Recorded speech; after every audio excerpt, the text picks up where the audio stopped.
Selamat pagi Indonesia. Anda menyaksikan seputar Bali terkini pukul 9 WITA bersama saya Yung Masuk Matika. Satreskrim Polsek Kuta Utara meringkus dua pemuda yang diduga sebagai pengedar narkoba. Keduanya ditangkap petugas saat menjajakan barang haram tersebut kepada wisatawan di Pantai Eko, Canggu, Kuta Utara.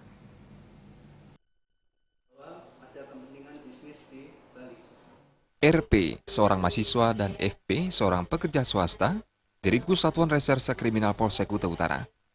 Keduanya diamankan petugas lantaran mengedarkan narkoba jenis ganja kepada wisatawan di wilayah Pantai Eko, Canggu. Kapolsek Kuta Utara, AKP Aris Purwanto mengatakan, tersangka awalnya diamankan oleh seorang security yang melihat keduanya sedang memanggil wisatawan dan menjajakan sesuatu yang terbungkus plastik klip. Merasa curiga dengan tingkah tersangka, security tersebut langsung menghampiri keduanya dan menemukan FB membawa satu paket ganja kering dan langsung mengamankan keduanya serta menghubungi Polsek Kuta Utara. Petugas yang mendapati laporan tersebut segera mendatangi TKP dan meringkus keduanya beserta barang bukti dibawa ke Polsek Kuta Utara.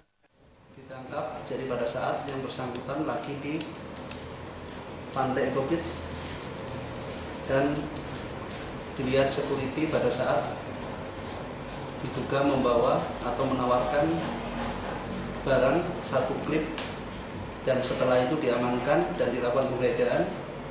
Setelah dilakukan penggeledahan ditemukan barang diduga daun ganja. Tersangka kini mendekam di balik terali besi Polsek Kuta Utara, sementara satu paket ganja masih diamankan sebagai barang bukti. Kadek Suantara dan Joka Andika, Bali TV. Pemirsa, demikian seputar Bali terkini kali ini. Nantikan informasi menarik kami dalam seputar Bali terkini 1 jam mendatang. Salam Indonesia.